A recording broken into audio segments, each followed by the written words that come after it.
Alors vous allez me dire, mais Monseigneur, avec une si belle cathédrale, comment on pourrait trouver un mot, une expression pour la définir avec ces 6500 mètres carrés de vitraux? Eh bien, c'est le poète Verlaine qui nous donne la réponse. Il appelle cette cathédrale la lanterne du bon Dieu.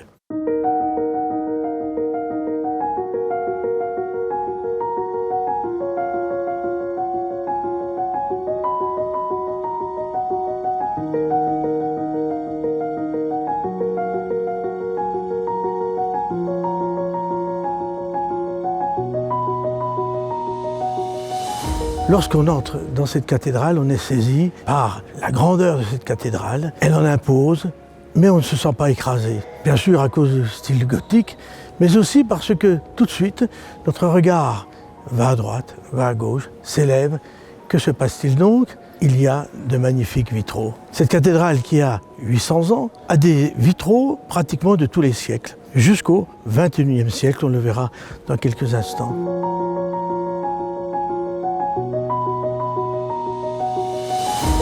Cette rosace, je l'aime beaucoup parce que lorsque je suis dans le chœur et que je célèbre, mes yeux s'élèvent et je vais jusqu'au bout, jusqu'en haut, et je vois un vitrail qui représente la croix. Ça veut dire que toute cette lumière a une origine.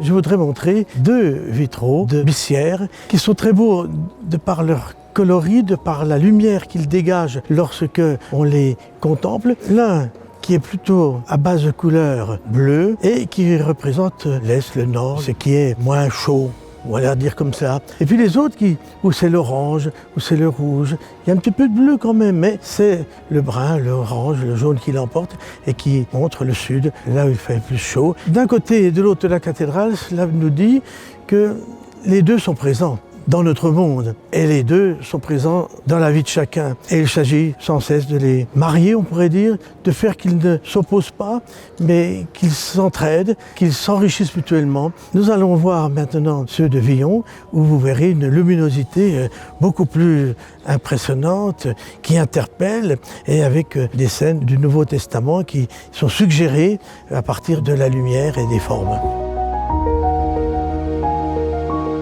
Le Christ crucifié, la lance qui est portée avec des couleurs rouges, les couleurs bleues, un peu de vert, c'est-à-dire que la scène est représentée avec ce qui est là de plus réaliste. Et en même temps, comme nous ne sommes pas dans du figuratif total, eh bien, ça nous laisse voir un peu autre chose que simplement une exécution. Et puis, de chaque côté, vous avez les noces de Cana. Et alors, on voit c'est très lumineux, très jaune. On aperçoit le Christ, Marie. Et puis, de l'autre côté, la dernière scène. Il faut, en quelque sorte, rester là, regarder, se laisser imprégner par ce que l'on voit pour petit à petit comprendre que c'est la dernière scène, vraiment, oui, et retrouver des éléments de cette scène.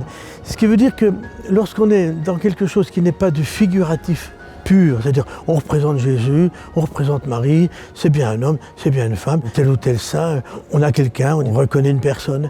Tandis que là, on est au-delà, on reconnaît qu'il y a des personnes, mais elles sont en train de révéler quelque chose de plus grand, de plus profond, et c'est l'Eucharistie, c'est Dieu qui se donne.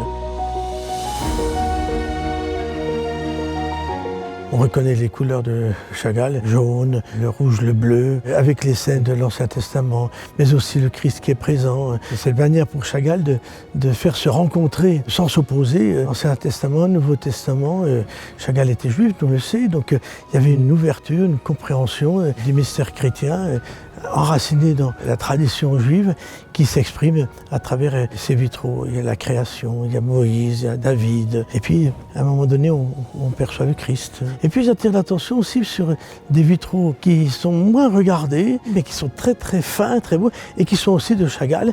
Et là, de voir un autre Chagall que tout le monde veut voir, eh bien je trouve que c'est intéressant. Et ça montre une certaine subtilité, on pourrait dire, de la cathédrale de Metz.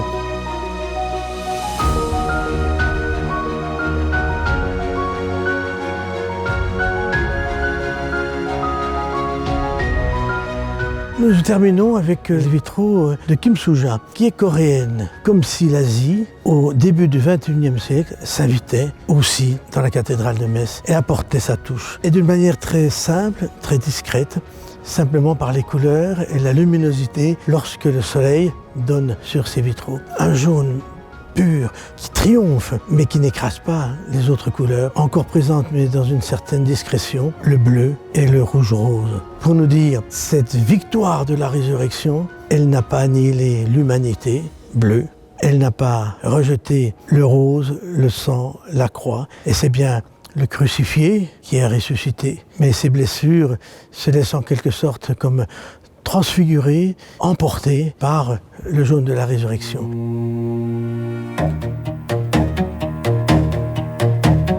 C'est comme si les vitraux anciens disaient mais il faut que la génération qui arrive s'exprime aussi. Et puis celle qui s'exprime aujourd'hui, eh bien, elle ne fait pas de l'ombre à ce qu'on a connu, elle vient enrichir. Et c'est cela, la véritable vocation d'une cathédrale. Ce n'est pas simplement des beaux bâtiments qu'on garde, mais ce sont des beaux bâtiments qui accueillent et qui s'ouvrent.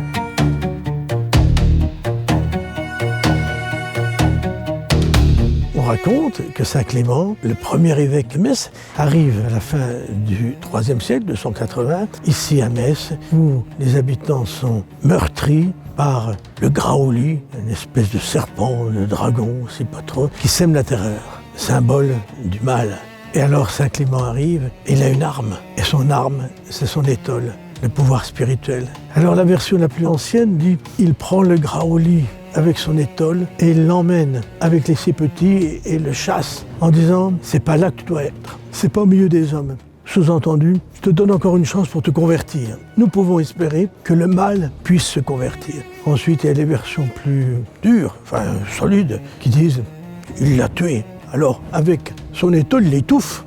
Ou bien, c'est un vitrail de l'époque allemande qui le montre, comme Saint-Michel ou Saint-Georges, terrasse avec une lance. Enfin, l'origine de notre cathédrale, c'est aussi de pouvoir lutter contre le mal et de pouvoir dire la lumière de Dieu triomphe toujours.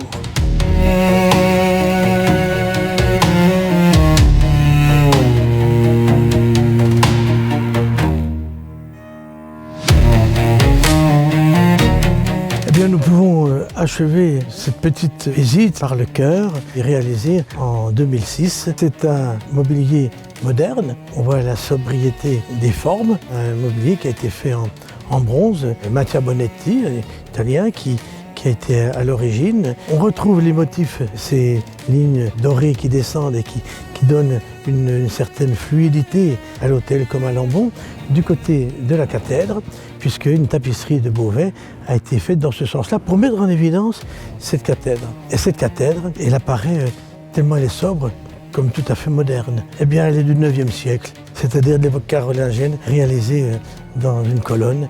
Et donc, là aussi, nous voyons le mariage, on va dire, entre ce qui est ancien et ce qui est moderne.